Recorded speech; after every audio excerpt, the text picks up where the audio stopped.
Yadu, Rahul മാങ്കൂട്ടത്തിലിൻ്റെ case ഇപ്പോൾ വീണ്ടും വളരെ സജീവമായിരിക്കുകയാണ്. ഇന്നും രാഹുൽ മാങ്കൂട്ടത്തിലിന് ജാമ്യം ലഭിച്ചിട്ടില്ല. നാളെ കോടതിയിൽ ഹാജരാക്കാനും നാളെ ജാമ്യാപേക്ഷ പരിഗണിക്കാമെന്നുമാണ് കോടതി ഇപ്പോൾ പറഞ്ഞിരിക്കുന്നത്. അപ്പോൾ നിലവിലെ സാഹചര്യങ്ങൾ നോക്കുമ്പോൾ പല ഭാഗത്തു നിന്നും ഒരു ഒറ്റപ്പെടലാണ് രാഹുൽ ഇപ്പോൾ നേരിട്ടുകൊണ്ടിരിക്കുന്നത്. ഒരു ഭാഗത്തു നിന്നും ഒരു സപ്പോർട്ട് ലഭിക്കുന്ന കുറ്റമല്ല ചെയ്തിരിക്കുന്നത്, കുറ്റം ചെയ്തിട്ടുണ്ടെങ്കിൽ. അപ്പോൾ അത്തരത്തിലൊക്കെ രീതിയിലാണ് ഇപ്പോൾ മുന്നോട്ട് പോകുന്നത്. ഇനി എന്തായിരിക്കും രാഹുലിൻ്റെ ഭാവി? ഒരു തിരിച്ചുവരവ് ഇപ്പോൾ പാർട്ടി പുറത്താക്കിയിട്ടുണ്ട്, എന്നാൽ പോലും ഒരു കോടതി വിധിയെ മാനിച്ചുകൊണ്ട് അല്ലെങ്കിൽ കോടതി കുറ്റക്കാരനാണ് എന്ന് കോടതി കണ്ടെത്തുന്നത് വരെ അദ്ദേഹത്തിന് ആ ഒരു MLA സ്ഥാനത്ത് തുടരാമെന്നൊരു നിയമം നിലനിൽക്കുന്നത് കൊണ്ട് മാത്രമാണ് ഇപ്പോഴും ആ ഒരു രീതിയിൽ തുടരുന്നത്. അപ്പോൾ ഇനി എന്തായിരിക്കും ഒരു തിരിച്ചുവരവ്? ഇതിനൊക്കെ ശേഷം സാധ്യമാണോ? ഒരു രാഷ്ട്രീയ ഭാവി എന്തായിരിക്കും രാഹുലിൻ്റെ? ഇതിൽ രാഹുൽ മാങ്കൂട്ടത്തിലിനെ സംബന്ധിച്ച് രാഹുൽ മാങ്കൂട്ടത്തിൽ ഇപ്പോൾ എത്തിപ്പെട്ടിരിക്കുന്ന അവസ്ഥ അത് അയാളെ സംബന്ധിച്ച് വളരെ പരിതാപകരമായിട്ടുള്ള ഒരു അവസ്ഥയാണ്, അപ്രതീക്ഷിതമായിട്ടുള്ള ഒരു അവസ്ഥയാണ്. അത് പ്രാഥമികമായി തന്നെ പറയാം. അതായത് രാഹുൽ മാങ്കൂട്ടത്തിലിനെ പിന്തുണച്ചിരുന്നവരോ ഒരിക്കലും ഇത്രയും ഗുരുതരമായ ഒരവസ്ഥയിലേക്ക്, ഒരു അറസ്റ്റിലേക്ക്, റിമാൻഡിലേക്ക് പോകുന്ന ഒരു അവസ്ഥയിലേക്ക് രാഹുൽ എത്തുമെന്ന് കരുതിയിരുന്നില്ല.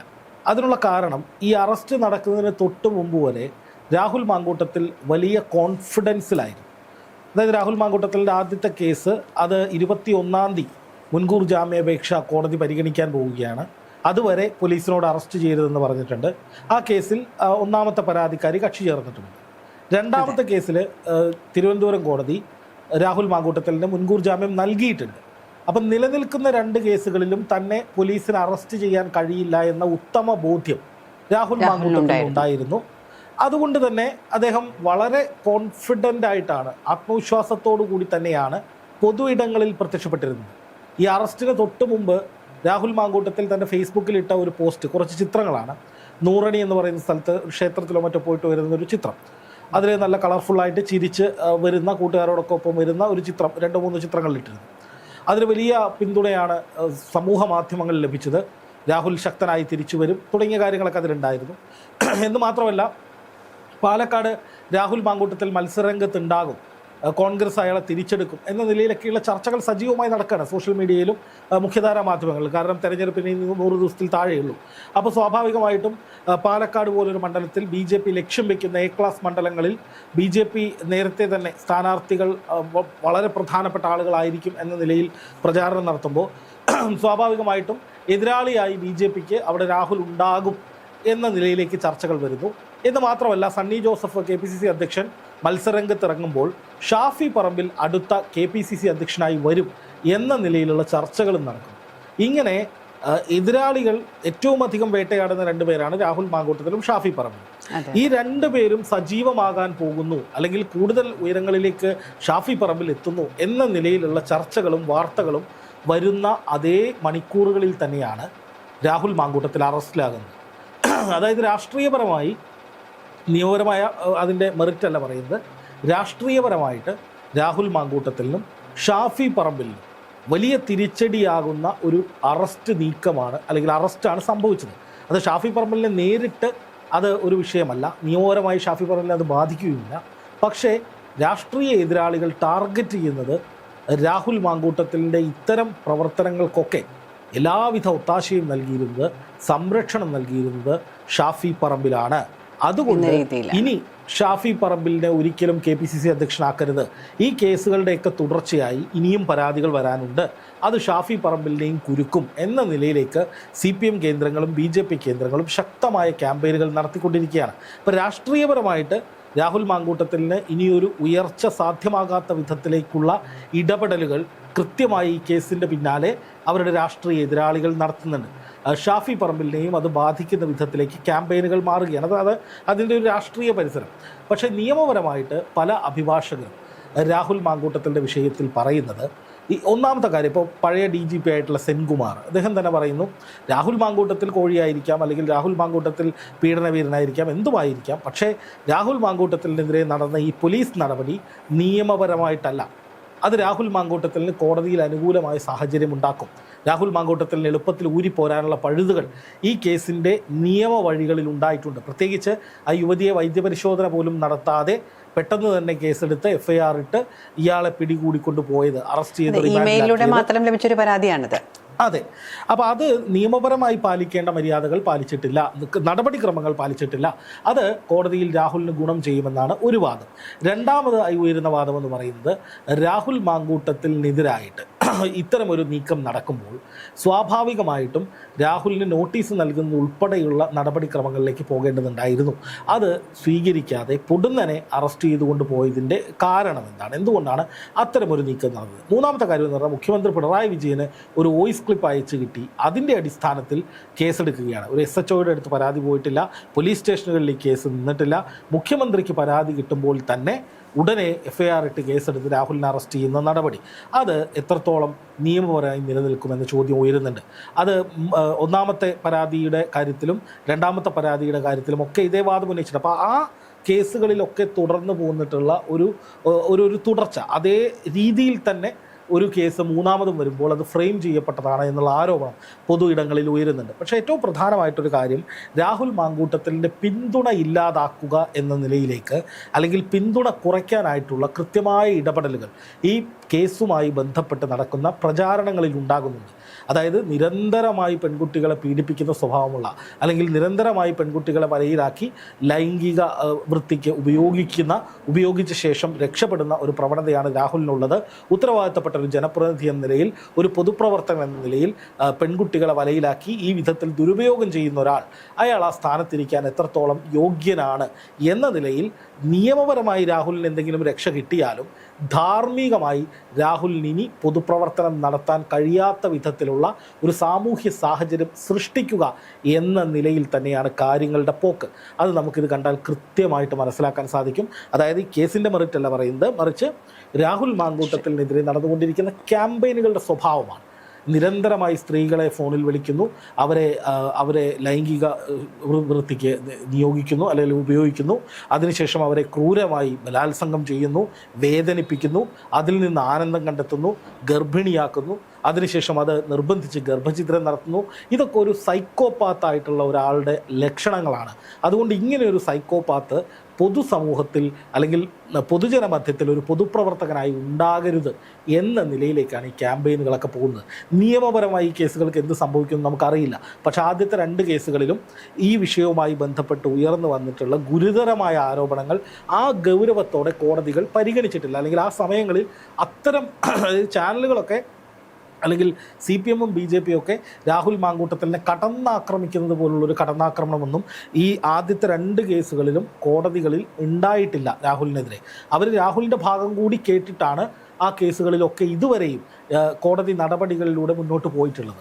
അപ്പോൾ സ്വാഭാവികമായിട്ടും രാഹുൽ മാങ്കൂട്ടത്തിനെതിരെ ഉയർന്നിരുന്ന അല്ലെങ്കിൽ നടത്തിക്കൊണ്ടിരിക്കുന്ന അധിക്ഷേപങ്ങൾ, ആക്ഷേപങ്ങൾ, ചാനലുകളിൽ നടക്കുന്ന ചർച്ചകൾ, അത് അതേ തീവ്രതയിൽ കോടതികൾ ചെയ്തിട്ടില്ല എന്നുള്ളത് നമ്മളിതിനു മുമ്പ് കണ്ടിട്ടുണ്ട്. ഇപ്പോൾ ഈ കേസിലാണെങ്കിലും ഒരുപാട് നിയമ നടപടിക്രമങ്ങളിൽ വീഴ്ചയുണ്ടായിട്ടുണ്ട് എന്ന് പ്രഗത്ഭരായ അഭിഭാഷകർ സപ്പോർട്ട് ലഭിച്ചേക്കാം കോടതിയിൽ, അല്ലേ?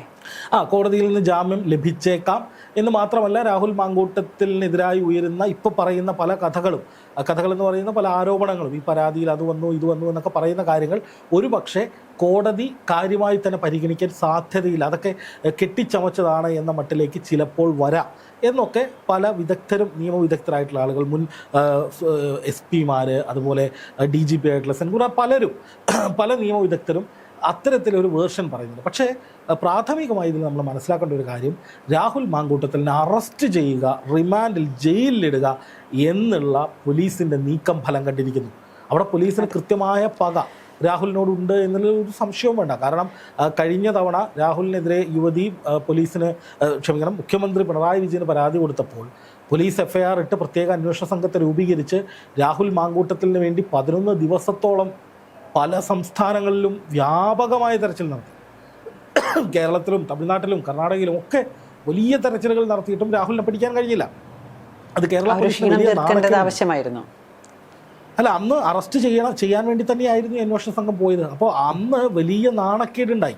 അന്ന് കേരള പോലീസിനും ആഭ്യന്തര വകുപ്പിനൊക്കെ വലിയ നാണക്കേടുണ്ടായി. ഇപ്പോൾ കോൺഗ്രസ് തന്നെ പറയുന്നത്, ഞങ്ങൾ ആരെയും സംരക്ഷിക്കുന്നില്ല, രാഹുൽ മാങ്കൂട്ടത്തിനെ പിടിക്കാൻ പോലീസിന് കഴിയുമ്പോൾ നിങ്ങൾ പിടിച്ചോളൂ എന്നാണ് അന്ന് ഈ കോൺഗ്രസ് പോലും പറഞ്ഞു, കോൺഗ്രസ് നേതാക്കൾ പോലും പറഞ്ഞു. പക്ഷെ അന്ന് പോലീസിന് രാഹുലിനെ പിടിക്കാൻ കഴിഞ്ഞില്ല. അപ്പോൾ സ്വാഭാവികമായിട്ടും പോലീസിനെ 2 ആഴ്ചക്കാലത്തോളം ഇട്ട് വട്ടം കറക്കിയ ഒരാൾ, ഒരു പ്രതി എന്ന നിലയിൽ അയാൾക്കെതിരെ അടുത്ത പരാതി വന്നപ്പോൾ ഇനി അങ്ങനെ പോലീസിനെ വട്ടം കറക്കാൻ അവനെ അനുവദിക്കേണ്ട എന്നൊരു മനോഭാവം പോലീസിനും അങ്ങനെ തന്നെയാണ് പോലീസ് അതിൽ നീങ്ങിയിട്ടുള്ളത്.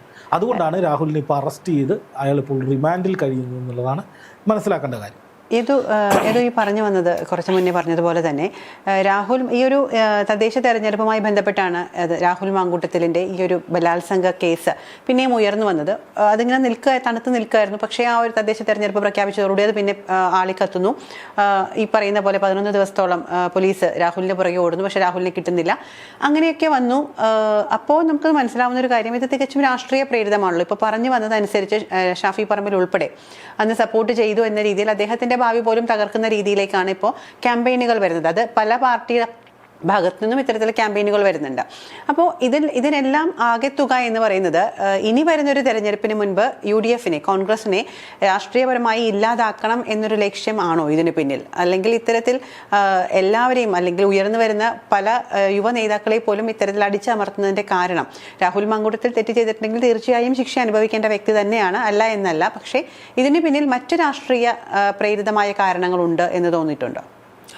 അല്ല വിദ്യ, ഇതിൻ്റെ അകത്ത് നമ്മൾ മനസ്സിലാക്കേണ്ടത്, ഇപ്പോൾ കേസിൻ്റെ മെറിറ്റിനെ കുറിച്ച് രാഹുൽ കുറ്റം ചെയ്തിട്ടുണ്ടോ കുറ്റം ചെയ്തിട്ടില്ലേ എന്ന് പറയാനുള്ള അധികാരം അത് ബഹുമാനപ്പെട്ട കോടതിക്ക് മാത്രമാണ്. മാധ്യമങ്ങൾക്കോ CPM-നോ BJP-ക്കോ നമുക്കൊന്നും ഒരു കേസിൽ ഒരു പരാതി വരുമ്പോഴേക്കും അന്തിമ വിധി വന്നതുപോലെ അതിൽ പരാതിക്കിരയായ അല്ലെങ്കിൽ പ്രതിയായിട്ടുള്ള പ്രതിസ്ഥാനത്തുള്ള ആളെ ക്രൂരമായി വലിച്ചു കീറാനുള്ള ഒരു റൈറ്റും നമ്മുടെ നിയമവ്യവസ്ഥയിൽ മാധ്യമങ്ങൾക്കോ മനുഷ്യർക്കോ ഒന്നുമില്ല. നമുക്കൊന്ന് അഭിപ്രായം പറയാം. പക്ഷെ അതിനപ്പുറം രാഹുൽ കുറ്റം ചെയ്തു എന്ന നിലയിലേക്ക് അയാൾ ഇതൊക്കെ ചെയ്തിട്ടുണ്ട് എന്ന് പറയുക എന്നുള്ളത് അത് നീതിന്യായ വ്യവസ്ഥയിൽ വിശ്വാസമില്ലായ്മ കൊണ്ട് ചെയ്യുന്ന, അല്ലെങ്കിൽ ബഹുമാനമില്ലായ്മ കൊണ്ട് ചെയ്യുന്നതാണ്. ബഹുമാനപ്പെട്ട കോടതി ഈ വിഷയം പരിഗണിക്കുന്ന സമയത്ത് അതിലെന്താണ് പറയാൻ പോകുന്നത്, എന്തൊക്കെയാണ് കോടതി തീരുമാനിക്കുന്നത് എന്നതനുസരിച്ചാണ് നിയമപരമായിട്ട് രാഹുലിൻ്റെ മുന്നോട്ടുള്ള പോക്ക് എങ്ങനെയായിരിക്കും നമുക്ക് പറയാൻ പറ്റും.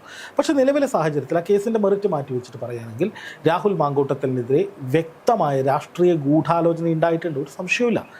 അതായത് രാഹുൽ മാങ്കൂട്ടത്തിനെ തകർക്കുക എന്ന ലക്ഷ്യത്തോടു കൂടി പ്രവർത്തിക്കുന്നവർ ഇങ്ങനെ ഓരോ പരാതികൾ വരുമ്പോൾ അത് പൂർണ്ണമായും അത് സംഭവിച്ചു. അതായത് ബഹുമാനപ്പെട്ട കോടതി അതിലൊന്നും പറഞ്ഞിട്ടില്ല, അതിൽ വിധി പറയുകയോ രാഹുലിനെതിരെ എന്തെങ്കിലും ഒരു പരാമർശമോ ഇതുവരെ ഒരു കോടതിയുടെ ഭാഗത്തു നിന്നും ഉണ്ടായിട്ടില്ല. രാഹുൽ പറയുന്ന വാദങ്ങൾ കേൾക്കുകയാണ് കോടതികളൊക്കെ ചെയ്തിരിക്കുന്നത്, നമ്മൾ പ്രത്യേകം മനസ്സിലാക്കണം.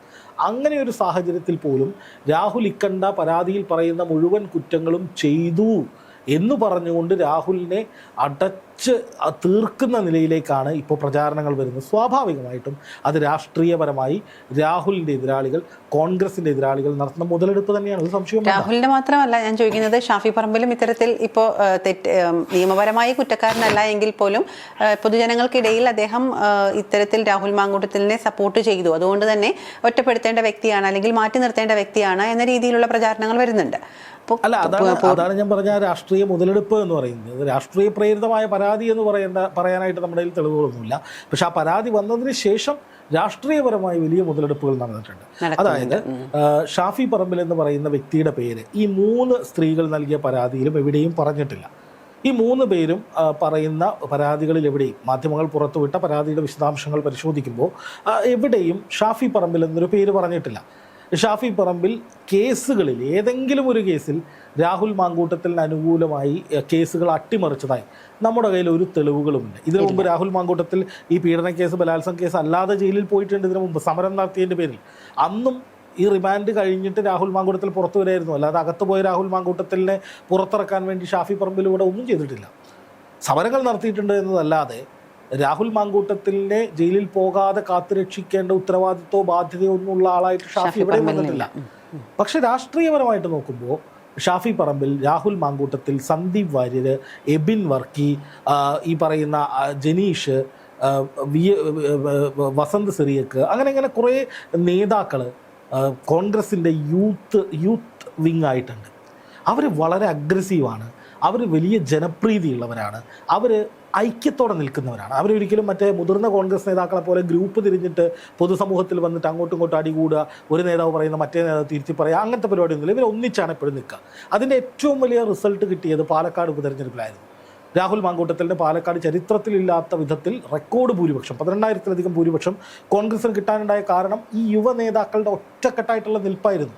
ഇപ്പോൾ ഷാഫി പറമ്പിൽ, രാഹുൽ മാങ്കൂട്ടത്തിൽ, എബിൻ വർക്കി, VK ശ്രീകണ്ഠൻ, ഈ പറയുന്ന സന്ദീപ് വാര്യർ തുടങ്ങിയ ഒരുപാട് യുവ നേതാക്കൾ ഒന്നിച്ചാണ് ആ തെരഞ്ഞെടുപ്പിൽ വന്നത്, ആ തെരഞ്ഞെടുപ്പ് പ്രചാരണങ്ങളെ നയിച്ചത്. ആ വിജയാഘോഷം പങ്കിടുമ്പോഴും അവരൊക്കെ ഒന്നിച്ചായിരുന്നു. അപ്പോൾ അങ്ങനെയുള്ള ഒരു വലിയ ടീം ഉണ്ട്. അപ്പോൾ ആ ടീം ഇങ്ങനെ വളർന്നു വരുന്നത്, കരുത്തരായിട്ട് നിൽക്കുന്നത്, രാഷ്ട്രീയപരമായിട്ട് ഏറ്റവും അധികം തിരിച്ചടിയാകുന്നത് CPM തന്നെയാണ്. ആ തിരിച്ചടി അവർ തിരിച്ചറിഞ്ഞത് വടകരയിലാണ്. വടകരയിൽ ശൈലജ ടീച്ചർ തോറ്റത് CPM സംബന്ധിച്ച് ഞെട്ടിക്കുന്ന തോൽവിയായിരുന്നു. അതും ഭയാനകമായ ഭൂരിപക്ഷത്തിൽ ഷാഫി പറമ്പിൽ ജയിച്ചു എന്ന് പറയുന്നത് CPM വലിയ വലിയ തിരിച്ചടിയാണ്. അപ്പോൾ സ്വാഭാവികമായിട്ടും CPM ഇവർക്കെതിരെ ഒരു ആയുധം കിട്ടിയാൽ അവരത് പ്രയോഗിക്കും. അതിലൊരു തെറ്റുമില്ല എന്ന് പറഞ്ഞാൽ അത് ചെയ്തേ പറ്റൂ. അത് സർവൈവ് ചെയ്യാൻ വേണ്ടിയിട്ടുള്ള ഓരോ രാഷ്ട്രീയ പാർട്ടികളുടെയും നീക്കമാണ്. അതെ, നിലനിൽപ്പിന് വേണ്ടിയുള്ള. പക്ഷെ ഇവിടെ നമ്മൾ നോക്കുമ്പോൾ ആ നിലനിൽപ്പിന് വേണ്ടിയുള്ള ആക്രമണത്തിൽ ഷാഫി പറമ്പിലിന് നേരെ നടക്കുന്ന ആക്രമണത്തിൻ്റെ ലോജിക്ക് എന്താണെന്നുള്ളതാണ്. ഇവരെല്ലാവരും ഒന്നിച്ച് നിന്നിരുന്ന ഒരു രാഷ്ട്രീയ പാർട്ടിയിൽ എല്ലാവരും ഒന്നിച്ചാണ് നിൽക്കുന്നത്. അവർ യുവാക്കളായതുകൊണ്ട് കുറേ കൂടി ഒറ്റക്കെട്ടായി അവർ തെരഞ്ഞെടുപ്പ് ക്യാമ്പയിനുകളിലും സമരങ്ങളിലും ഒക്കെ ഒന്നിച്ചുണ്ടായിരുന്നു. അതിൻ്റെ പേരിൽ രാഷ്ട്രീയപരമായി ഷാഫി പറമ്പിൽ രാഹുലിനെ പിന്തുണച്ചിരുന്നു. അവരിരുവരും സുഹൃത്തുക്കളായിരുന്നു. ഒരേ രാഷ്ട്രീയ പാർട്ടിയിൽ ഒരേ നിലയിൽ പ്രവർത്തിക്കുന്ന രണ്ടുപേർ അടുത്ത കൂട്ടുകാരായിരുന്നു. അവരേറ്റവും കൂടുതൽ VD സതീശനാണ് പിന്തുണച്ചിട്ടുള്ളത്. പക്ഷേ ഇങ്ങനൊരു കേസ് വന്നപ്പോൾ VD സതീശൻ രാഹുൽ മാങ്കൂട്ടത്തിൽ തള്ളി പറഞ്ഞു, ഷാഫി പറമ്പിലും തള്ളി പറഞ്ഞിട്ടുണ്ട്. ഷാഫി പറമ്പിലും പറഞ്ഞു പാർട്ടിക്ക് പുറത്തു പോയ ഒരാളെക്കുറിച്ച് ഇനി എന്തിനാണ് ഞങ്ങൾ പറയുന്നതെന്ന് ഷാഫി പറമ്പിൽ വ്യക്തമായിട്ട് പറഞ്ഞിട്ടുണ്ട്. പക്ഷെ പിന്നെയും ഈ ഷാഫിയിലേക്ക് ഇത് കണക്ട് ചെയ്യുന്നത്, ഇതിനെല്ലാം പിന്നിൽ അവരുടെ ഹെഡ് മാസ്റ്ററായ ഗോഡ് ഫാദറായ ഷാഫിയാണ് എന്ന നിലയിലേക്ക് ക്യാമ്പയിനുകൾ പോകുന്നത് രാഷ്ട്രീയപരമായിട്ടാണ്. അതിൻ്റെ ഒരു എവിഡൻസും ഇതുവരെയും എവിടെയും വന്നിട്ടില്ല. അപ്പോൾ നമുക്കറിയാം, ഇപ്പോൾ നാളെ രാഹുൽ മാങ്കൂട്ടത്തിൻ്റെ ജാമ്യം കിട്ടിക്കഴിഞ്ഞാൽ എന്ത് സംഭവിക്കുന്നുള്ളൊരു ചോദ്യമുണ്ട്. വിദ്യ നേരത്തെ ചോദിച്ചതുപോലെ കോൺഗ്രസ് ഇത് രാഷ്ട്രീയപരമായിട്ട് ഇതിനെ എങ്ങനെ കൈകാര്യം ചെയ്യുന്നത്. അപ്പോൾ സ്വാഭാവികമായിട്ട് രാഹുൽ മാങ്കൂട്ടത്തിന് ജാമ്യം കിട്ടുകയാണെന്ന് വിചാരിച്ചു. രാഹുൽ മാങ്കൂട്ടത്തിന് ജാമ്യം കിട്ടാതിരിക്കാൻ വേണ്ടി കുറ്റപത്രം 3 കേസുകളിൽ ഉടൻ കുറ്റപത്രം കൊടുക്കും, രാഹുലിനെതിരെ കൂടുതൽ തെളിവുകൾ പുറത്തു വരുമെന്നൊക്കെ വാർത്തകൾ വരുന്നുണ്ട്. പക്ഷേ നിലവിൽ രാഹുൽ മാങ്കൂട്ടത്തിൽ ജാമ്യം കിട്ടുകയാണെങ്കിൽ രാഹുൽ മാങ്കൂട്ടത്തിൽ അയാളുടെ ഭാഗം വിശദീകരിക്കാനായിട്ട് അയാൾ ഒറ്റയ്ക്ക് ഉണ്ടാവും. കോൺഗ്രസ് അയാളെ പിന്തുണയ്ക്കില്ല എന്ന കാര്യത്തിൽ 100% ഉറപ്പാണ്. കോൺഗ്രസിൽ നിന്ന് ആരും അയാൾക്ക് വേണ്ടി പരസ്യമായി രംഗത്ത് വന്നിട്ടില്ല. അല്ലെങ്കിൽ ഏതെങ്കിലും തരത്തിൽ ഈ പറയുന്നത് പോലെ രാഹുലിനെ പാർട്ടി ഒറ്റക്കെട്ടായി സംരക്ഷിക്കുമെന്ന് കോൺഗ്രസ് നേതൃത്വം എവിടെയും പറഞ്ഞിട്ടില്ലെന്ന് മാത്രമല്ല, ശബരിമല സ്വർണ്ണക്കൊള്ള കേസടക്കമുള്ള വിഷയങ്ങൾ ആളിക്കത്തിക്കാനുള്ള തീരുമാനത്തിലാണ് കോൺഗ്രസ് ഇപ്പോൾ ഉള്ളത്. അപ്പോൾ രാഹുൽ മാങ്കൂട്ടത്തിൽ നാളെ ജാമ്യം കിട്ടി അല്ലെങ്കിൽ ഈ അടുത്ത ദിവസങ്ങളിൽ റിമാൻഡ് കാലാവധി കഴിഞ്ഞിട്ടായാലും പുറത്തേക്ക് വന്നാൽ അയാൾ എന്ത് ചെയ്യുന്നു എന്നുള്ളതിനനുസരിച്ചാണ് അയാളുടെ നിലനിൽപ്പിരിക്കുന്നത്. അദ്ദേഹം പോരാടാൻ തയ്യാറായി നിയമപരമായി കേസുകളെ ഫേസ് ചെയ്ത് MLA എന്ന നിലയിൽ തന്നെ മുമ്പ് ചെയ്തതുപോലെ മറ്റ് കേസുകളിലൊക്കെ കേസുകൾ പരാതികൾ വന്ന സമയത്ത് ആ പരാതികളെയൊക്കെ അതിജീവിച്ച് ഒരു വൺ മാൻ ഷോ കളിച്ചു. ആ രീതിയിൽ ഇനിയും രാഹുൽ മുന്നോട്ട് പോയാൽ രാഹുലിനെ പിന്തുണയ്ക്കാൻ ഇവിടെ ആളുകളുണ്ട് എന്ന കാര്യത്തിൽ സംശയമൊന്നുമില്ല. പൊതുജനങ്ങളിൽ വലിയൊരു വിഭാഗം രാഹുലിനൊപ്പം തന്നെയുണ്ട്. സോഷ്യൽ മീഡിയയിലൊക്കെ വലിയ ക്യാമ്പയിനുകൾ രാഹുലിന് വേണ്ടി നടക്കുന്നുണ്ട്. രാഹുൽ ഈശ്വർ തൻ്റെ ജാമ്യം റദ്ദാകുമെന്ന് സാധ്യതയുണ്ടായിട്ടും രാഹുൽ ഈശ്വർ വീണ്ടും രാഹുൽ മാങ്കൂട്ടത്തിന് അനുകൂലമായി രംഗത്ത് വരുന്ന സാഹചര്യമുണ്ട്. പല ആളുകളും പരസ്യമായിട്ട്, പല നിയമവിദഗ്ധരും രാഹുൽ മാങ്കൂട്ടത്തിനോട് ചെയ്തത് നിയമപരമായി ശരിയല്ല എന്ന് പറയുന്നവരുണ്ട്. അപ്പോൾ സ്വാഭാവികമായിട്ടും രാഹുലിന് ജാമ്യം കിട്ടാൻ സാധ്യതയുണ്ട് എന്ന ഒരു ഭാഗം അവിടെ തന്നെ നിൽപ്പുണ്ട്. അങ്ങനെ രാഹുലിന് ജാമ്യം കിട്ടിക്കഴിഞ്ഞാൽ രാഹുൽ വീണ്ടും പഴയ തിരിച്ചു വരുമ്പോൾ രാഹുൽ ഏത് രീതിയിൽ പ്രതികരിക്കുന്നു അല്ലെങ്കിൽ ഏത് തീരുമാനം എടുക്കുന്നു എന്നതിനെ ആശ്രയിച്ചിരിക്കുമെന്നാണ് പറയുന്നത്. അത് ഞാൻ മനസ്സിലാക്കുന്നത് രാഹുൽ കരുത്തനായി തന്നെ തിരിച്ചു വരാനുള്ള കാരണം രാഹുലിനെ സംബന്ധിച്ച് ജീവൻ മരണ പോരാട്ടമാണ്. അയാളെ സംബന്ധിച്ച് ഈ കേസ് ഇയാൾ അകത്ത് പോയി തിരിച്ചു വന്നിട്ട് രാഷ്ട്രീയ വനവാസത്തിന് പോകുന്നു, ഇനി ഞാൻ പൊതുരംഗത്തേക്കില്ല എന്ന് പറഞ്ഞ് പോയാൽ പോയി. കാരണം കോൺഗ്രസ് അയാളെ തിരിച്ചു കൊണ്ടുവരാൻ ശ്രമിക്കില്ല. CPM-ലോ BJP-യിലോ ഇപ്പോഴത്തെ സാഹചര്യത്തിൽ അദ്ദേഹത്തിന് പോകാൻ കഴിയില്ല. ഇത്രയധികം രാഹുലിനെ കടന്നാക്രമിച്ചിട്ട് ഇനി രാഹുലിനെ CPM-ലേക്ക് കൊണ്ടുപോകുക എന്ന് പറയുന്നത് നടക്കുന്ന കാര്യമില്ല. BJP-യിലേക്കും പോകാൻ പറ്റില്ല. കാരണം BJP-യും രാഹുലിനെ ഒരു പെണ്ണുപിടിയൻ, സ്ത്രീകൾക്ക് ഇവൻ ഭീഷണി എന്ന നിലയിൽ ക്യാമ്പയിൻ നടത്തിക്കൊണ്ടിരിക്കുക. അപ്പോൾ ഒരു രാഷ്ട്രീയ ലാവണത്തിലേക്കും പോകാൻ രാഹുലിന് കഴിയില്ല. സ്വതന്ത്രനായി നിൽക്കുക എന്ന നിലയിലേക്ക് മത്സരിക്കണമെങ്കിൽ ശക്തമായിട്ട് അയാൾ രാഷ്ട്രീയപരമായിട്ട് തിരിച്ചു വരണം. ജനങ്ങളെ സംഘടിപ്പിച്ച് തന്നെ കുടുക്കിയതാണ് എന്നയാൾക്ക് വാദമുണ്ടെങ്കിൽ കോടതിയിൽ പറഞ്ഞിട്ടുള്ള കാര്യങ്ങളടക്കം അത് ആ ജനങ്ങളെ വിശദീകരിക്കേണ്ടി വരും. അതുപോലെ തന്നെ ഈ പറയുന്ന നിയമപരമായിട്ട് ഒരുപാട് കാര്യങ്ങൾ ചെയ്തു തീർക്കേണ്ടി വരും. പക്ഷേ ഇവിടെയൊക്കെ രാഹുൽ മാങ്കൂട്ടത്തിൽ ഒറ്റയ്ക്കാണ്. അപ്പോൾ ഒരു ഒറ്റയാൾ പോരാട്ടം നടത്തി തിരിച്ചു വന്നാൽ മാത്രമേ, ഇപ്പോൾ രാഹുൽ പോലീസിനോട് പറഞ്ഞു എന്ന് പറഞ്ഞ് ഇന്നലെ വന്ന വാർത്ത എന്ന് പറയുന്നത്, ഞാൻ ഒറ്റയ്ക്ക് നിന്നാൽ കേരളത്തിൽ എവിടെ നിന്നാലും മത്സരിച്ചാലും ഞാൻ ജയിക്കുമെന്ന ബോധ്യം എനിക്കുണ്ട്. അതുപോലെ പുഞ്ചിരിച്ചുകൊണ്ട് പോലീസുകാർക്കൊപ്പം നടക്കുന്ന രാഹുൽ ജയിലിൽ കോൺഗ്രസ്സുകാർ കാണാൻ വന്നപ്പോൾ ആരും കാണണ്ട എന്ന് പറഞ്ഞുകൊണ്ട് രാഹുൽ മാറി നിൽക്കുന്നു. കാരണം കോൺഗ്രസ്സുകാർ രാഹുലുമായിട്ട് ചർച്ച നടത്തിയത് കോൺഗ്രസിനെതിരായി വരുമെന്ന് രാഹുലിന് അറിയാം. അതുകൊണ്ട് രാഹുൽ കോൺഗ്രസ്സുകാർ പ്രാദേശികമായിട്ടുള്ള കോൺഗ്രസ് നേതാക്കൾ വന്നാലും കാണണ്ട എന്ന് പറയുകയാണ്. അപ്പം ഇപ്പോഴും കോൺഗ്രസിനെതിരെ ഒന്നും പറയാതെ, കോൺഗ്രസ് നേതാക്കൾക്കെതിരെ ഒന്നും പറയാതെ പാർട്ടിക്ക് വിധേയനായി നിൽക്കുന്ന, പാർട്ടിയിൽ നിന്ന് പുറത്താക്കപ്പെട്ട ഒരു MLA എന്ന നിലയിലാണ് രാഹുലിൻ്റെ രാഷ്ട്രീയപരമായ സ്റ്റാൻഡ്. അപ്പോൾ ഇപ്പോഴത്തെ സാഹചര്യത്തിൽ രാഹുലിന് ജാമ്യം കിട്ടുകയാണെങ്കിൽ അയാൾ ഒറ്റയാൾ പോരാട്ടം നടത്താതെ അയാൾക്ക് സർവൈവ് ചെയ്യാൻ കഴിയില്ല, നമുക്ക് മുന്നോട്ട് പോകാൻ കഴിയില്ല. കാരണം ഇനിയും ഇതുപോലത്തെ പരാതികൾ വന്നേക്കാം.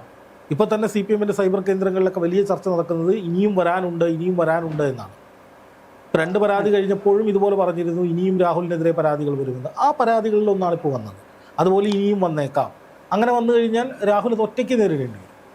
തനിക്ക് നേരെ വേട്ട നടക്കുന്നുവെന്ന് രാഹുലിന് പറയണമെന്നുണ്ടെങ്കിൽ അതിന് കൂടെ നിൽക്കാൻ ആരുമില്ല.